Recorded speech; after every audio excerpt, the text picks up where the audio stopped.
வங்கக்கடலில் மையம் கொண்டுள்ள பெஞ்சல் புயல் முன்னதாக இன்று பிற்பகலில் கரையை கடக்கும் என்று தெரிவிக்கப்பட்டிருந்த நிலையில் இன்று இரவு கரையை கடக்க தொடங்கும் என்று தனியார் வானிலை ஆய்வாளர் பிரதீப் ஜான் தெரிவித்திருக்கிறார். இதனால் பல்வேறு மாவட்டங்களில் தொடர்ந்து மழை பெய்யும் என்றும் தெரிவித்திருக்கிறார்.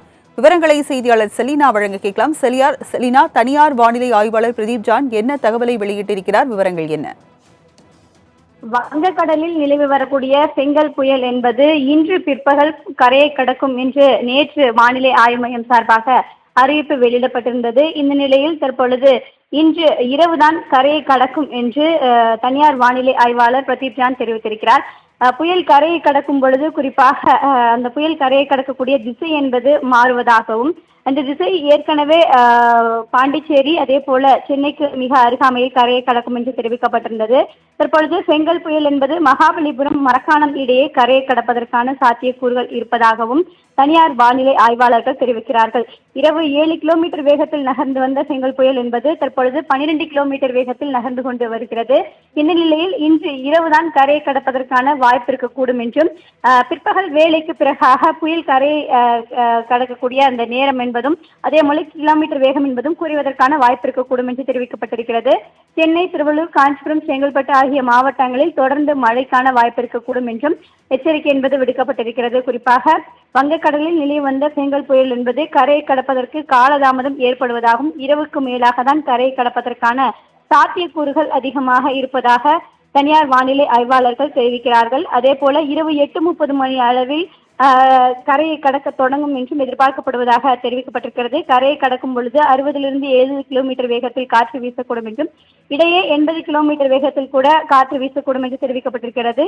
இரவு நேரத்தில் கரையை கடக்கும் பொழுது 60லிருந்து 120 கிலோமீட்டர் வேகத்தில் கூட காற்று வீசுவதற்கான வாய்ப்பு இருக்கக்கூடும் என்றும், இந்த நேரத்தில் மழைக்கான வாய்ப்பு என்பது அதிகப்படியாக இருக்கும், அதிக மழை பெய்யக்கூடும் என்றும் எதிர்பார்க்கப்படுகிறது. தரைக்காற்றின் வேகமும் மழையின் வேகமும் அதிகரித்து காணப்படும் என்றும் பிரதீப் ஜான் தெரிவித்திருக்கிறார்.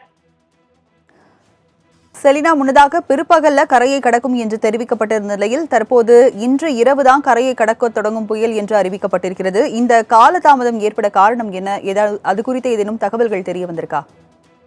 அதாவது வங்கக்கடலில் கடந்த 21ஆம் தேதி காற்றழுத்த தாழ்வு பகுதி என்பது உருவாகி இருந்தது. காற்றழுத்த தாழ்வு மண்டலம் வரையிலுமே அந்த காற்றின் வேகம் என்பது அதிகரித்து காணப்பட்டதாகும்.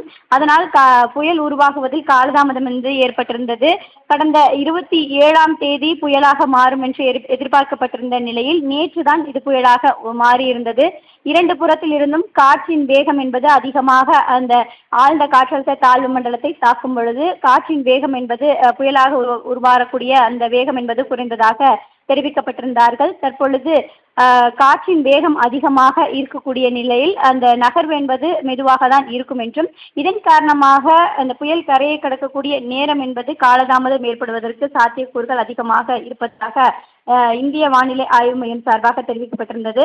இன்று மாலை அல்லது இரவு நேரத்தில் கரையை கடக்க எதிர்பார்க்கலாம் என்று இந்திய வானிலை ஆய்வு மையம் தெரிவிக்கப்பட்டிருந்த நிலையில் தனியார் வானிலை ஆய்வாளர்கள் இன்று இரவுதான் கரையை கடப்பதற்கான வாய்ப்புகள் இருப்பதாக தெரிவிக்கப்பட்டிருக்கிறார்கள். அதே போல கரையை கடக்கக்கூடிய அந்த இடமும் மாற்றமாக நகர்ந்து செல்வதற்கான வாய்ப்பு இருக்கக்கூடும் என்றும் தெரிவிக்கப்பட்டிருக்கிறது. மகாபலிபுரம் மரக்காணம் இடையே இன்று இரவு கரையை கடப்பதற்கான வாய்ப்பு இருக்கக்கூடும் என்றும், கரையை கடக்கும் பொழுது காற்றின் வேகம் அதிகமாக இருக்கும் என்றும் தெரிவிக்கப்பட்டிருக்கிறது. அதே போல கரையை கடக்கக்கூடிய இந்த சென்னை, புதுச்சேரி, அதே போல காரைக்கால் ஆகிய பகுதிகளை பொறுத்தவரையிலும் மழையின் வேகம் என்பது அதிக மழைக்கான வாய்ப்பு இருக்கக்கூடும் என்றும், 60லிருந்து 120 மில்லிமீட்டர் வரையிலுமே மழைக்கான வாய்ப்பு இருக்கக்கூடும் என்றும் இந்திய வானிலை ஆய்வு மையம் சார்பாக அறிவிப்பு என்பது வெளியிடப்பட்டிருந்தது. அதே போல இன்று அதிக மழைக்கான சிவப்பு நிற எச்சரிக்கையும் கூட விடுக்கப்பட்டிருக்கிறது. குறிப்பாக சென்னை, செங்கல்பட்டு, காஞ்சிபுரம், விழுப்புரம், அதே போல மயிலாடுதுறை உள்ளிட்ட மாவட்டங்களை பொறுத்தவரையிலும் அதிக மழைக்கான சிவப்பு நிற எச்சரிக்கை என்பது விடுக்கப்பட்டிருக்கிறது. தொடர்ச்சியாகவே இந்த வானிலை ஆய்வு மையம் சார்பாகவும் இந்த காற்றின் வேகமும் அதே போல புயல் நகரக்கூடிய திசையை எந்தெந்த திசையில் நகர்கிறது என்பது தொடர்பாகவும் வானிலை ஆய்வு கணிப்புகள் என்பது தொடர்ச்சியாக அறிவிப்புகளை வெளியிட்டு வரக்கூடிய நிலையில் தற்பொழுது கரையை கடப்பதற்கான காலதாமதம் என்பது நீட்டிக்கும் என்றும் எதிர்பார்க்கப்படுவதாகவும், அதே போல இன்று இரவுக்கு பிறகாக தான் கரையை கடக்க தொடங்கும் என்றும் தெரிவித்திருக்கிறார்கள்.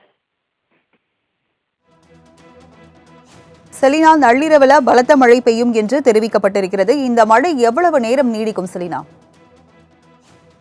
அதாவது ஏற்கனவே நேற்று வானிலை ஆய்வு மையம் தெரிவிக்கப்பட்டிருந்ததை போல புயல் கரையை கடக்கும் வரையிலுமே மழை நீட்டிக்கும் என்றும் 1ஆம் தேதி வரையிலும் கனமழைக்கான வாய்ப்பு இருக்கக்கூடும் என்றும் இன்று அதிகனமழைக்கான வாய்ப்பு இருக்கக்கூடும் என்று தெரிவிக்கப்பட்டிருந்தார்கள். நேற்று நள்ளிரவு தொடங்கி இன்று பிற்பகல் வரையிலும் அதிகனமழைக்கான வாய்ப்பு இருக்கக்கூடும் என்று தெரிவிக்கப்பட்டிருந்தது.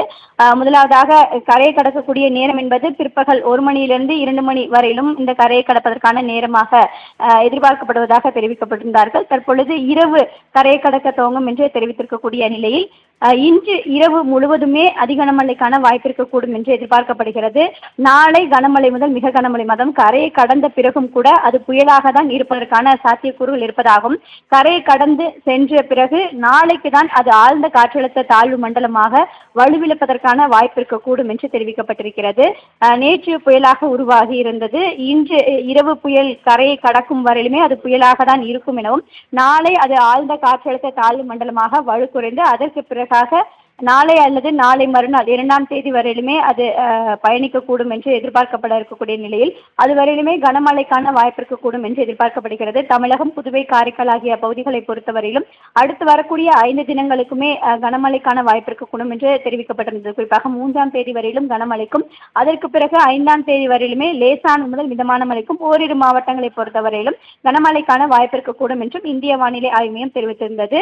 புயல் கரையை கடக்கக்கூடிய நேரத்தை பொறுத்து என்னென்ன மாவட்டங்களில் அதிகனமழைக்கான வாய்ப்பு இருக்கக்கூடும், என்னென்ன மாவட்டங்களில் கனமழை முதல் மிக கனமழைக்கு வாய்ப்பு இருக்கக்கூடும் என்பது தொடர்பாக கணிப்புகளை வானிலை ஆய்வு மையம் தொடர்ச்சியாக அறிவிப்புகளாக வெளியிட்டு வருகிறது.